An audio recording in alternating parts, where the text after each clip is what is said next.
Hey guys, Z here, doing a quick video today on fall crappie fishing. Now this is going to be a little bit different than my spring crappie fishing video, which was titled The 3 C's of Crappie Fishing. We'll try and put that video over here. That went over how to catch, how to clean, and how to cook crappie, which I thought was so much fun to make, so please go watch that and enjoy that video. Today, it is cold. Very opposite of what the conditions were this spring. It's probably a 40, but the water around me right now is hard.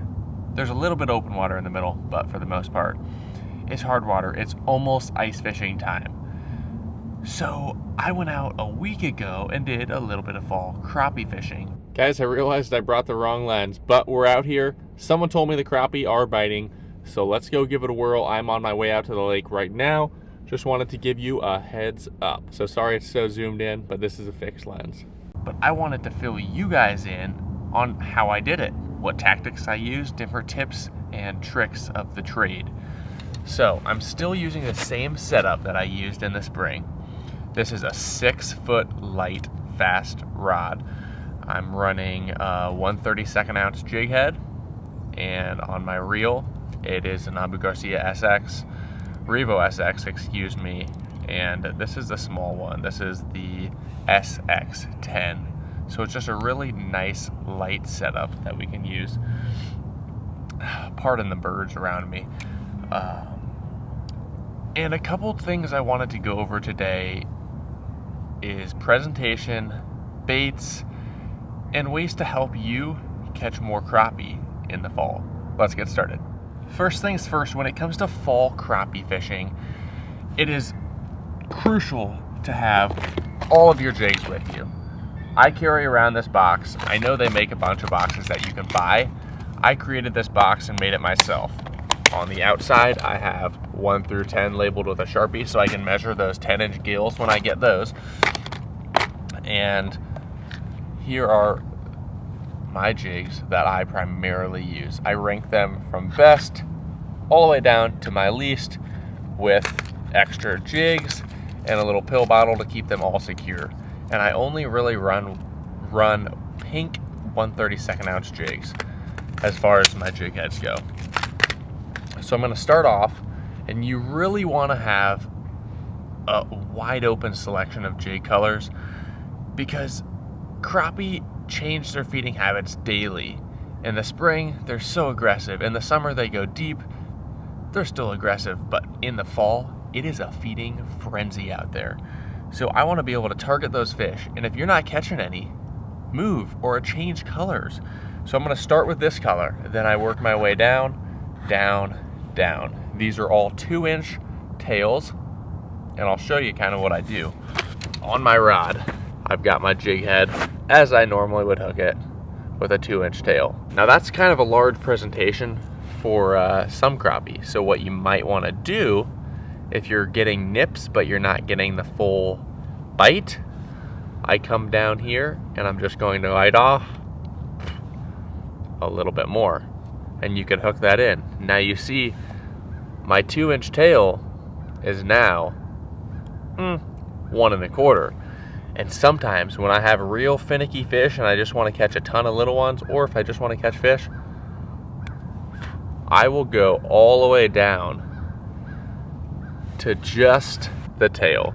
So this is a very, very subtle presentation that'll really help you target those finicky fish. Now, like I said before, if they're not biting, switch colors. If they're not biting, switch locations. If they're not biting, move. There's no point in staying in one spot when it comes to crappie fishing because these fish move in packs. They like to move in what I call crappie families. For instance, last week, I caught a couple in the beginning, but they just weren't on fire. So I moved down the bank 20 yards. Then I moved down the bank 20 more yards. And what I realized was they weren't as shallow as I expected. Now, crappie in the summer usually like to go deep, way out here in the lake. And then they come in a little bit more in the fall. And right now, like I said, it's a feeding frenzy. They are trying to fill their tummies as full as they can get them right before winter. So what I did, I never do this because I hate doing it, but I put a split shot.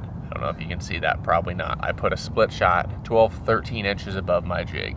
The reason I did this was to improve my casting distance. I still want my jig to sink as slow as I can because crappie like to feed up. This allowed me to cast further, and I was able just to work it back a little bit faster so it didn't sink all the way to the bottom, because those crappie are halfway up that water column. I was able to cast twice as far, just running a little split shot, and if you need to, add 2 little ones. Never run 1 big one. If you always start little and run a real little small one and work your way up, put 2 little small ones on, put 3 little small ones on, but never just run 1 honking big huge split shot, because you want a light presentation, but it'll really help you cast that further distance. As soon as I did that, I started catching crappie almost every cast. Now, another tactic you can use if they're in the water column is, I know it sounds amateur, a bobber. These guys can help you keep your bait the same distance under the water every time. It's all about consistency, because you find that school of crappie, you want to cast before they move out of there. You want to catch as many as you can. I wouldn't run a split shot in this case. I would take my jig, not hook it at my vest, because I love vests. I would take my split shot off, and I'm going to run my bobber probably 3-4 feet above thy jig, as long as it's still easy enough to cast. Once it's on there, that bobber, I know it's light, but will make it a little easier to cast out farther, and you'll be able to stay down that same distance all the way back. So if you find the crappie are right here in the water column, your jig is doing a little dance right here all the way back, and you have that much more time you're in the water in that kill zone versus being in the water up here or down here when the crappie are in your sweet spot. Another thing you can do to help find your crappie is to throw, I'm a jig guy and I can't believe I'm saying this, but to throw a small imitation bait, whether it be a little Rapala, something shad colored. I've got a little jointed wrap right here. You could throw this guy, and it's small enough, this is probably only 2.5 inches, and you can cover a lot of water with that. Once you start catching a couple crappie, then you can go to that spot you found with your jigs and just hammer it. So you could even use a little flicker shad if you wanted, something that has a good bill on it, so you can dive a little bit deeper and find exactly where those crappie are. But I like to stick with something that's minnow colored or shad colored. Which brings me to my very last tip. Use live bait if you can't find the crappie. I am always a jig guy, but if you're on the search and you want fish for the table, pull out the minnows. You can't beat a live minnow. Rig your minnow on a hook, run a split shot above it, run a bobber above that, and you're good to go. You will catch crappie if you use live bait and you're in the right area at the right time. Oh, what was that? I mentioned time. Time of the day can also be pretty important. So crappie like to feed any time of the day. But what I found the other day to work best was the sun was at high noon. This water's already cold. The crappie started biting for me a little bit better in the afternoon than the morning. Crappie bites usually do pick up again in the evening, but because that sun was at high noon, it was providing a little more warmth, which is what those crappie needed to trigger their feeding frenzy. Quick side note, when I came out to this lake today to film this video, which I know there's no water around me, but the sun was shining right in my eyeballs, so I had to position the camera like this. When I got out of my vehicle, there were tons of pelicans around.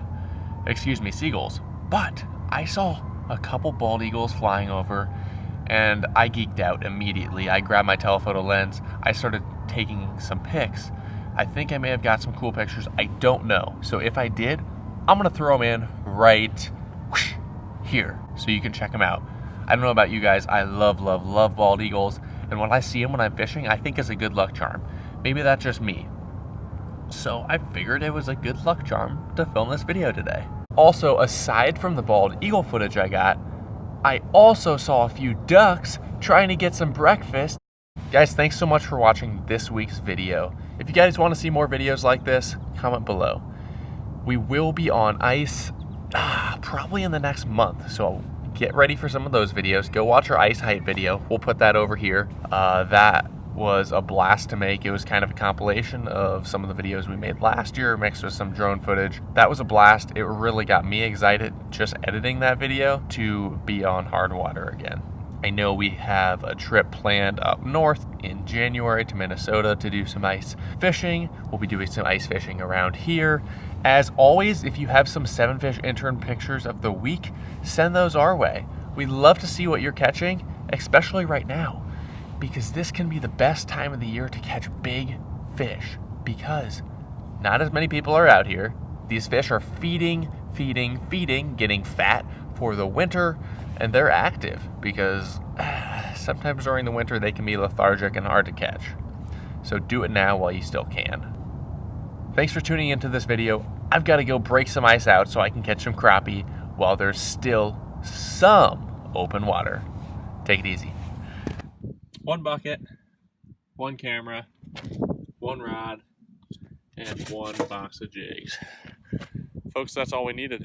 We were out here, caught my limit of 15 crappie probably within the first 10 to 15 minutes. And then we just had fun for a little bit. Tight lines, and best of luck. Thanks for watching, guys.